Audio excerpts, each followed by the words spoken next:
ఐక్యరాజ్యసమితి భద్రతా మండలిలో శాశ్వత సభ్యత్వం కోసం భారత్ చేస్తున్న ప్రయత్నాలకు ఫ్రాన్స్ మద్దతు ప్రకటించింది.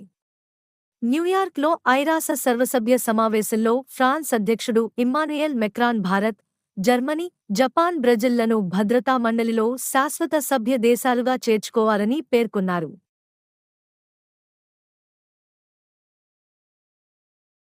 ప్రపంచంలోనే అతిపెద్ద జల విద్యుత్ ఆనకట్ట అయిన త్రీ గోర్జెస్ డ్యాం వల్ల భూగమనంలో మార్పులు సంభవించే ముప్పు ఉందని ఐఎఫ్ఎల్ సైన్స్ వెబ్సైట్ పేర్కొంది.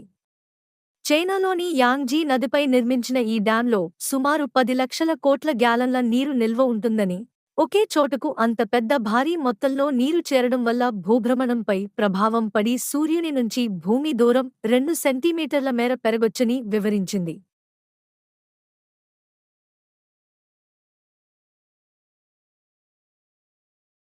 న్యూయార్క్లో మొదలైన ఐక్యరాజ్యసమితి 79వ వార్షికోత్సవ వార్షిక సర్వప్రతినిధి సభలో పశ్చిమాసియా, ఉక్రెయిన్లలో శాంతి స్థాపన సాధ్యమేనని అమెరికా అధ్యక్షుడు జో బైడెన్ చెప్పారు.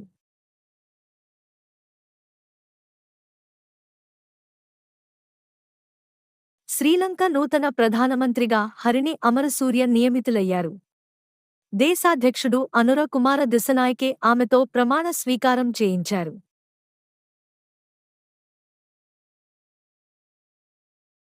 భారత రాష్ట్రపతి ద్రౌపది ముర్ము లద్దాఖ్లోని సియాచిన్ బేస్ క్యాంప్ను సందర్శించారు. మిజోరం గవర్నర్గా త్రిపుర గవర్నర్ నల్లు ఇంద్రసేనారెడ్డికి అదనంగా తాత్కాలిక బాధ్యతలు అప్పగించారు.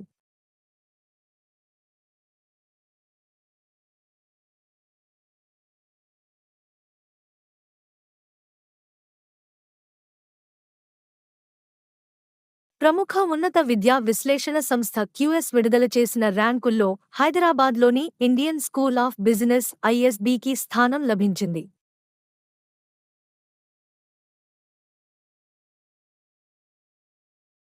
మేక్ ఇన్ ఇండియా 10వ వార్షికోత్సవం సందర్భంగా దేశం కన్నకల శక్తివంతమైన ఉద్యమంగా మారిందని ప్రధాని మోదీ లింక్డ్ ఇన్ పోస్ట్లో ఈ వ్యాఖ్యలు చేశారు.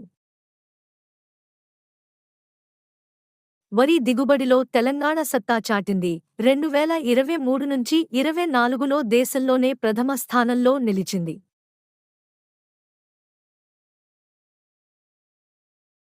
వాణిజ్య పన్నుల శాఖలో Telangana GST advance ruling authority సభ్యుడిగా సాయి కిశోర్ను నియమిస్తూ రాష్ట్ర ప్రభుత్వం ఉత్తర్వులు జారీ.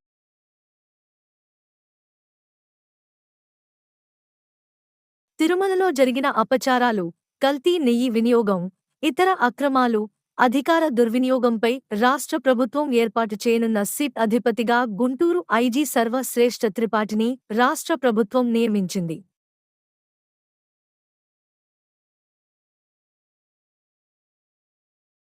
ఏపీ హైకోర్టు న్యాయమూర్తి జస్టిస్ జి. నరేందర్ను ఉత్తరాఖండ్ హైకోర్టు ప్రధాన న్యాయమూర్తి సిజే గా నియమించేందుకు కేంద్రానికి సుప్రీంకోర్టు కొలీజియం సిఫారసు చేసింది.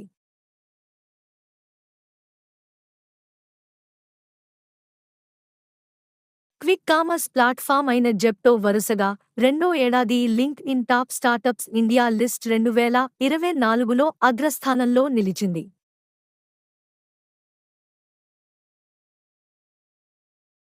అమెరికాలోని నోగుచి మ్యూజియం తనకు ప్రదానం చేయదలచిన అవార్డును భారత సంతతి రచయిత్రి ఢంపా లాహిరి పాలస్తీనాకు మద్దతుగా తిరస్కరించారు.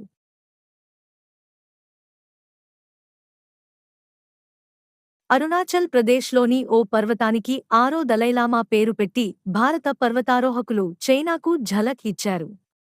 మాన్ తవాంగ్ ప్రాంతంలో 1682లో జన్మించిన 6వ దలైలామా సాంగ్ యాంగ్ గ్యాత్సో పేరును దీనికి పెట్టాలని జాతీయ పర్వతారోహణ, సాహస క్రీడల సంస్థ నిమాస్ నిర్ణయించింది.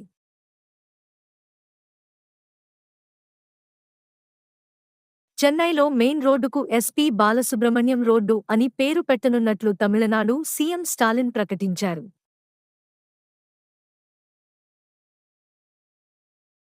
ఆస్ట్రేలియాకి చెందిన లోవీ సంస్థ విడుదల చేసిన ఆసియా పవర్ ఇండెక్స్ వార్షిక జాబితాలో భారత్ 3వ స్థానంలో నిలిచింది.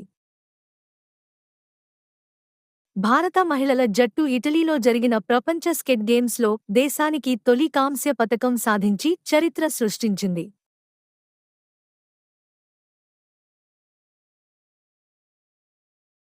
ప్రధానమంత్రి జాతీయ సూపర్ కంప్యూటింగ్ మిషన్ కింద స్వదేశీ పరిజ్ఞానంతో అభివృద్ధి చేసిన 3 పరం రుద్ర సూపర్ కంప్యూటర్లను ఆయన ఢిల్లీ నుంచి వీడియో లింక్ ద్వారా ఆవిష్కరించారు.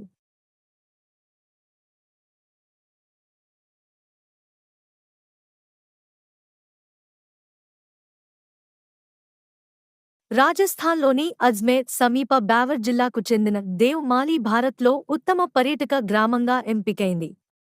నవంబర్ 27న ఢిల్లీలో కేంద్ర ప్రభుత్వం ఈ గ్రామానికి అవార్డు అందించనుంది.